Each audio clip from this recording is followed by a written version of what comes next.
नमस्कार दोस्तों, इस वीडियो में बात कर रहे हैं इनलाइन फ्यूल इंजेक्शन पंप के बारे में। यानी कि जो हमारे ज़्यादातर गाड़ियों के अंदर जो पुरानी अब नई गाड़ी आ रही है उन सभी के अंदर तो क्या है, रोटरी पंप है, हाई प्रेशर पंप है। लेकिन जो पुरानी गाड़ी है उसके अंदर इस टाइप का पंप यानी कि जो इनलाइन फ्यूल इंजेक्शन पंप के नाम से जानते हैं। ये ट्रैक्टरों में तो ज़्यादातर सभी में इनलाइन फ्यूल इंजेक्शन पंप का इस्तेमाल किया गया है। जो हमारा इनलाइन पंप है ये क्या काम करता है, फ्यूल को क्या करता है, फ्यूल टैंक से प्रेशर के साथ क्या करता है, फ्यूल की सप्लाई किस में देता है, इंजेक्टर के द्वारा कंबशन चैम्बर में। इसके द्वारा क्या होता है, दो फिल्टर होते हैं। एक प्राइमरी डीजल फिल्टर को डीजल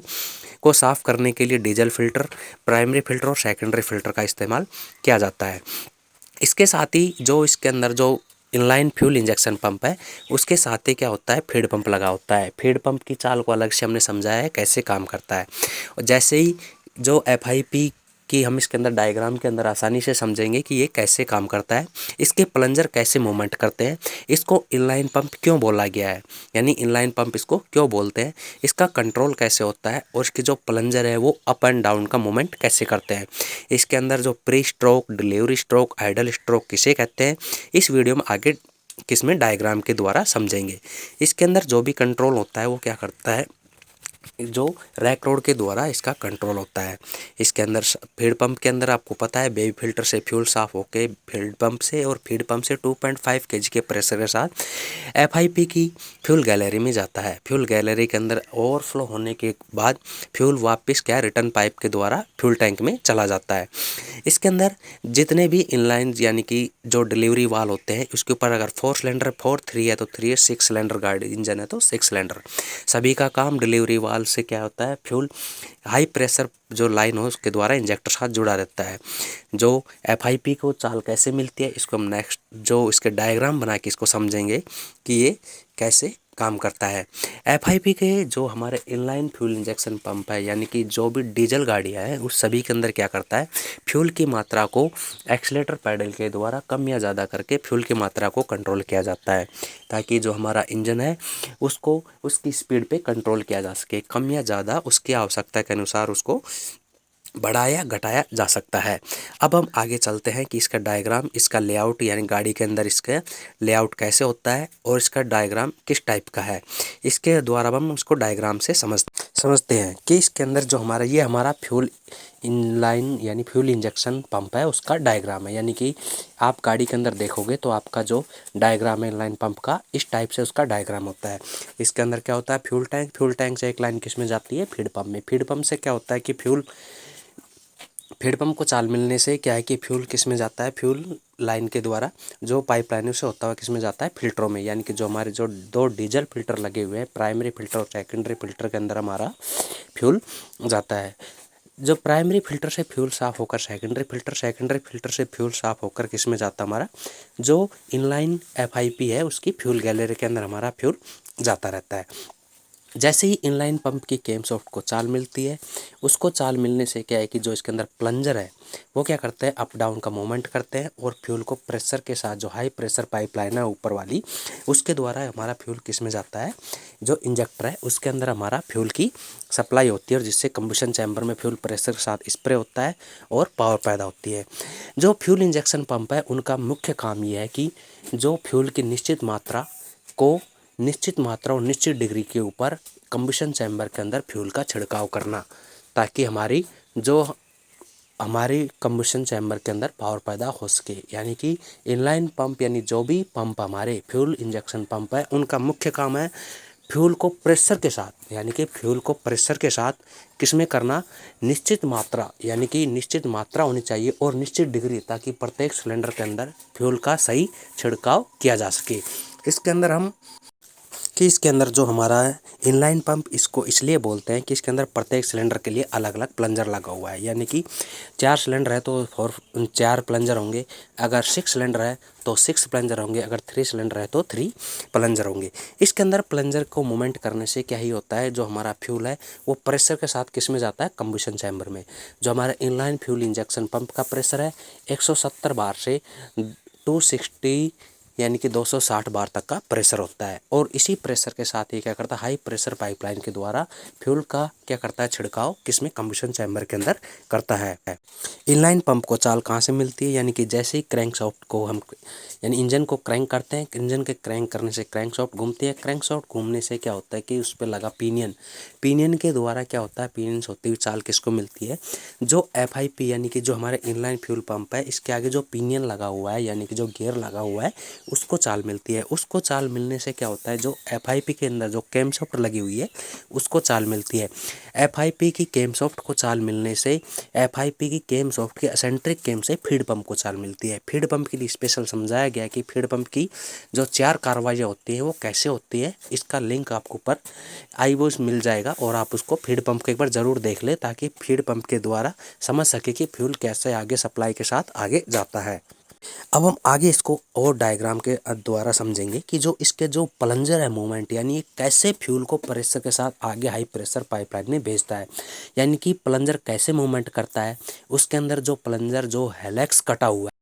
अब हम इसके अंदर देखते हैं कि जो हमारा FIP है यानी इनलाइन फ्यूल इंजेक्शन पंप है, उसके अंदर हमने पीछे डायग्राम में समझा कि FIP कैसे काम करता है। अब इसके अंदर की हरकत यानी कि जो प्लंजर है वो कैसे मूवमेंट करता है, उसको अब हम इससे जानेंगे। आपको पता है कि जो हमारी इनलाइन है, इसको किस लिए इनलाइन बोला गया है, क्योंकि इसके अंदर प्रत्येक सिलेंडर के लिए अलग अलग प्लंजर और एक ही लाइन में लगे हुए हैं, इसलिए क्या है कि इसको इनलाइन FIP बोलते हैं। इसके अंदर क्या है कि जो हमारी केम सॉफ्ट है, यानी कि अब इसके अंदर प्लंजर कैसे मूवमेंट करता है, यानी कि कैसे फ्यूल प्रेशर के साथ आगे कंबशन इंजेक्टर के द्वारा कंबशन चैम्बर में स्प्रे करता है, यानी कि जो प्रेशर है वो कैसे बनता है, और जो इसके अंदर जो हेलेक्स है और जो स्पिल होल है, रैक रोड, वो कैसे आपस में एक दूसरे को कंट्रोल करते हैं। तो ये मैंने डायग्राम बनाया, यानी कि जो प्लंजर हमारा FIP के अंदर यानी कि इनलाइन फ्यूल इंजेक्शन पंप के अंदर जो इससे हमारा क्या है डिलीवरी वाल्व लगा हुआ है, उसके द्वारा उसका एक सिंगल सिलेंडर के लिए, यानी सिंगल सिलेंडर के लिए प्रत्येक सिलेंडर के अलग अलग है, तो ये सिंगल सिलेंडर के लिए एक मैंने इसको बनाया। ये हमारी FIP की केम सॉफ्ट हो गई, यानी कि FIP की केम सॉफ्ट। इसकी FIP की केम सॉफ्ट के साथ जो इसके नोब बने हुए हैं, यानी कि नोब है, इसके साथ क्या है कि जो हमारे टैपिट रोलर है, यानी कि जो प्लंजर के टैपिट रोलर के बाद उसके एडजस्टिंग स्क्रू, यानी कि इसके बाद एडजस्टिंग स्क्रू, फिर उसके बाद क्या है हमारा रिटर्निंग स्प्रिंग, यानी कि जो क्या करती है स्प्रिंग इसको वापस लेके आती है, फिर उसके बाद हमारा प्लंजर, और ये प्लंजर के अंदर ये कटा हुआ हिस्सा इसको बोलते हैं हेलेक्स, यानी कि जो कटा हुआ हिस्सा है इसी को हेलेक्स बोलते हैं। यही फ्यूल की मात्रा को कंट्रोल करता है, यानी कि कितना फ्यूल आगे जाना है, कितना आगे जाएगा, जितना रोटेट होगा उसी से क्या होगा, फ्यूल को इसके अंदर हेलेक्स मूवमेंट करता है। फिर उसके बाद इसके एक होता है जो फीड यानी बैरल, यानी कि बैरल क्या करता है, बैरल के अंदर जो हमारे फ्यूल गैलरी से फ्यूल किस में आता है, बैरल के अंदर आता है। बैरल के अंदर स्पिल होल और फीड होल दो होते हैं, जिसके द्वारा क्या होता है कि फीड होल से बैरल के अंदर फ्यूल गैलरी से आता है, और उसके बाद जैसे ही ये हेलेक्स घूमता है, यानी प्लंजर जैसे ही मूवमेंट करता है ऊपर नीचे का, और उसके साथ क्या होगा, फिर ये हमारा रैक रोड है, और उसके बाद यानी रैक कंट्रोल, कॉर्डन स्लीव, और जो मेन फ्यूल गैलरी से फ्यूल किस में आ जाएगा, इसके अंदर जो हमारे बैरल के अंदर। फिर उसके बाद NRDV यानी नॉन रिटर्न डिलीवरी वाल के रास्ते, यानी नॉन रिटर्न डिलीवरी वाल इसको इसलिए बोलते हैं कि ये फ्यूल को वापस आने नहीं देता, यानी कि अगर इसके इतना प्रेशर होता है कि उसकी बनावट इस तरीके से है कि फ्यूल को वापस नहीं आने देता।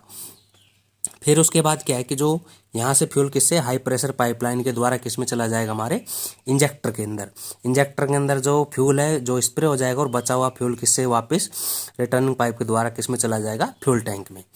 तो अब इसको समझते हैं कि इसका मूवमेंट कैसे होता है। केम सॉफ्ट, सबसे पहले क्या होगा, केम सॉफ्ट को चाल मिलेगी, केम सॉफ्ट को चाल मिलने से केम नोब को चाल मिलेगी, केम नोब को चाल मिलने से एसेंट्रिक केम जो है उसको चाल मिलेगी। एसेंट्रिक क्या, फीड पंप भी घूमेगा, क्योंकि फीड पंप को चाल भी इसी से मिलती है। फिर क्या होगा, टैपिट रोलर, ये जो हमारा टैपिट रोलर है ये क्या करता है, इसको टैपिट रोलर इसलिए लगाया गया है कि FIP के लगातार चलने से, क्योंकि इसके अंदर फ्रैक्शन होगा, और फ्रैक्शन होगा तो वो घिस जाएगा, इसलिए इसके रोलर का इस्तेमाल किया गया है। फिर उसके बाद है ये लॉकिंग स्क्रू, एडजस्ट स्क्रू, जो हमारे क्या करता है, जो कैलिब्रेशन और फेजिंग की जो एडजस्टिंग होती है वो क्या होती है, यहीं से होती है। फिर उसके बाद प्लंजर, प्लंजर से क्या हुआ, ये हमारा बैरल हो गया, और बैरल क्या करता है, फ्यूल के बैरल भरने के बाद प्लंजर फ्यूल में दबाव डालता है। फिर उसके बाद कंट्रोल स्लीव, और rack road, control rack road है। इसमें क्या होगा कि जैसे ही हम एक्सीलेटर पैडल, यानी कि ये क्या है कि दांतों के साथ मैश है, जो हमारी कंट्रोल रैक है और कॉर्डन स्लीव है, वो क्या है कि जो एक्सीलेटर जो केबल आ रही है हमारी, यानी जो एक्सीलेटर का जिसको रैक, जो कंट्रोल रैक है, इसके द्वारा ये क्या है, ये हमारी एक्सीलेटर केबल, यानी जिसे हम एक्सीलेटर पैडल देते हैं, उससे इस रैक को कंट्रोल करते हैं। और जो दूसरा हमारा कॉर्डन स्लीव है, वो कॉर्डन स्लीव के दांते आपस में क्या है कि एक दूसरे के साथ फंसे हुए हैं। तो जैसे ही ये अगर रैक रोड मूवमेंट करेगी आगे पीछे का ही, तो हमारा कॉर्डन स्लीव भी क्या करेगा, आगे पीछे का मूवमेंट करता है। इसको आगे पीछे के मूवमेंट करने से इसमें लगा हुआ प्लंजर, प्लंजर क्या करता है, फिर दाएं बाएं की हरकत करता है, यानी कि प्लंजर भी घूमेगा। अगर आपका कॉर्डन स्लीव घूम रहा है, कॉर्डन स्लीव घूमने के साथ क्या होगा, प्लंजर घूमेगा। और जब FIP घूमती है तो क्या करता है, टैपिट रोलर से जो प्लंजर है ऊपर नीचे कर करता है, यानी कि कॉर्डन स्लीव से तो प्लंजर हमारे यानी दाएं बाएं का मूवमेंट करता है, और कैम सॉफ्ट के से क्या करता है, प्लंजर ऊपर नीचे की हरकत करता है। तो इसमें ये नहीं कि जो कैम प्लंजर ऊपर नीचे की हरकत करने से क्या होगा, और रैक रोड कंट्रोल से क्या होगा, जो हमारा फ्यूल की मात्रा है वो क्या होगा, जैसे ऊपर जाएगा बैरल के अंदर, बैरल के अंदर जो फीड होल है, फीड होल से फ्यूल की मात्रा बैरल में आएगी। इसके बाद एक स्पिल होल होता है, जो होता है इसके अंदर एक स्पिल होल। तो उसमें क्या होगा कि जैसे हेलेक्स उसके सामने जाएगा, जैसे हेलेक्स जितना घूमेगा उतना फ्यूल उसके किस में जाएगा, हेलेक्स में जाएगा। जो हेलेक्स कटा हुआ है, हेलेक्स के अंदर फ्यूल जाने से फिर जैसे ऊपर की हरकत करेगा, तो उसमें जैसे घूमेगा तो क्या होगा, प्रेशर के साथ जितना उसके अंदर फ्यूल जाएगा उसको प्रेशर के साथ किस में भेजेगा, आगे NRD वाल्स होते हुए इंजेक्टर के अंदर सप्लाई देगा। तो यानी कि इसके अंदर जो था कि जो हमारा फीड पंप है, यानी कि जो वो है, ये कैसे करेगा कि जो डिलीवरी वाल है फीड होल के अंदर, फीड होल हो गया बीच में, इसके अंदर जो हेलेक्स है, प्लंजर है, 3 मूवमेंट करेगा। यानी एक तो इसका BDC हो गया, एक TDC टॉप डेड, और ये एक स्पिल होल। तो जैसे ही हमारा जो प्लंजर है ये इसके प्री स्ट्रोक, यानी कि जो यहाँ तक जाएगा तो उसको बोलते हैं प्री स्ट्रोक, यानी जहाँ से फ्यूल इसके अंदर फ्यूल की मात्रा बिल्कुल नहीं होती। फिर उसके बाद जो यहाँ से फीड होल से लेके TDC तक जाएगा, इसको बोलते हैं डिलीवरी स्ट्रोक, यानी कि फीड फीड होल से, यानी कि BDC से और कहाँ तक, फीड होल तक, उसको प्री स्ट्रोक बोलते हैं, और फीड होल से लेके TDC तक उसको डिलीवरी स्ट्रोक बोलते हैं। तो ये था यहाँ तक कि यानी कि कैसे मूवमेंट कर रहा है जो प्लंजर है हमारा, वो कैसे एक साथ हरकत कर रहा है। अब इसको हम शॉर्ट के अंदर जाने तो इसका होगा कि चाल कैसे मिलेगी, क्रैंक सॉफ्ट से चाल, यानी कि जो हमारी क्रैंक सॉफ्ट से चाल आएगी वो क्रैंक पिनियन, आइडल पिनियन से कैम सॉफ्ट पिनियन, और कैम सॉफ्ट से कैम नॉब को, फिर उसके बाद रोलर, टैपिट, फिर एडजस्टिंग स्क्रू, फिर लॉकिंग नट, फिर उसके बाद रिटर्निंग स्प्रिंग को चाल मिलेगी। फिर उसके बाद प्लंजर क्या करेगा, ऊपर नीचे की हरकत करने लग जाएगा, यानी कि कैम सॉफ्ट घूमने से प्लंजर ऊपर नीचे की हरकत करेगा। इस चाल के दौरान फ्यूल बैरल व प्लंजर के सेंटर में फ्यूल भरता है, यानी कि जैसे ही ऊपर नीचे की हरकत करेगी कैम सॉफ्ट, इस कैम सॉफ्ट के ऊपर नीचे की हरकत करने से जो बैरल के अंदर फ्यूल होता है वो क्या करता है, प्लंजर के अंदर भर जाता है, सेंटर से कटा हुआ रहता है। इसके अंदर फ्यूल जो प्लंजर है बीच से खाली होने के कारण किसके, इस बीच से फ्यूल ऊपर की हरकत करेगा,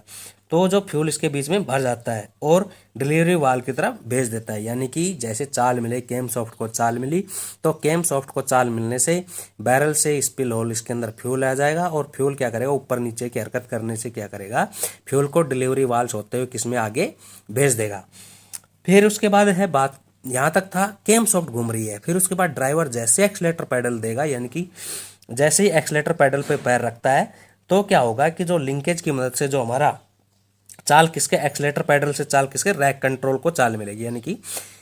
पैडल से किसके, रैक कंट्रोल को चाल मिलती है, और जिसके द्वारा कॉर्डन स्लीव आगे पीछे की हरकत करेगी। यानी कि उसके बाद क्या होगा, जो हमारी कॉर्डन स्लीव है वो भी आगे पीछे का मूवमेंट करेगी, और जिससे प्लंजर से कटा हुआ हेलेक्स, जो इसका हेलेक्स कटा हुआ है फीड होल से डिलीवरी होल तक की दूरी तय करता है। यानी कि जो ये हेलेक्स है वो क्या करेगा, जो फीड होल से क्या करेगा, डिलीवरी स्ट्रोक यहाँ से यहाँ तक की दूरी तय करेगा, जिससे फ्यूल प्रेशर के साथ एक्सलेटर के अनुसार हेलेक्स फ्यूल के जो आउटलेट से कम में ज़्यादा होता रहता है, यानी कि कम व ज़्यादा होता रहेगा। तो यानी कि इसके द्वारा ये थे इसकी जो प्लंजर का मूवमेंट है वो कैसे काम करेगा। इसके द्वारा क्या कि जो इसके साथ ही अगर इसको एक तौर पे अगर इसको इस चित्र के द्वारा अगर इसको इसमें समझे, यानी कि ये इस तरीके से कि जो इसका कंट्रोल है वो कैसे होगा। जैसे हम टैप पेट्रोलर ये स्प्रिंग ये हो गया, यानी कि रैक रोड, इसको इस टाइप से ये काम करता है। यानी कि ये हो गया रैक कंट्रोल यानी रैक रोड, ये आप हो गया कॉर्डन स्लीव। ये इसके दांते के आपस में मैश है। इसके दांते आपस में मैश होने के कारण जैसे ऊपर ये घूमेगा, रैक रोड एक्शन करेगी तो हमारा जो कॉर्डन स्लीव भी दाएं बाएं की हरकत करेगा, जिसके द्वारा जो फ्यूल हमारा वापस इसके साथ कटा हुआ और स्पिल होल से डिलीवरी होल के बीच की दूरी तय करेगा, और जो हेलेक्स कटा उससे फ्यूल क्या होगा, एनआरडी वाल्व के द्वारा बाहर निकल जाएगा। इसके द्वारा जो इसके अंदर जो पैडल है वो उसके अंदर लेड पर हेलिकल ग्रूज कटा हुआ है, ठीक है, जो ग्रूज कटे हुए हैं। तो ये था दोस्तों यहाँ तक हमारा FIP यानी इनलाइन फ्यूल इंजेक्शन पंप कैसे काम करता है। इसके बाद हम बात करेंगे कि रोटरी पंप कैसे काम करता है, उसकी भी कार्यवाही किस प्रकार से होती है। तो यहाँ तक अगर आपको किसी प्रकार का कोई क्वेश्चन या कुछ हो तो कमेंट करके ज़रूर बताएं। ओके।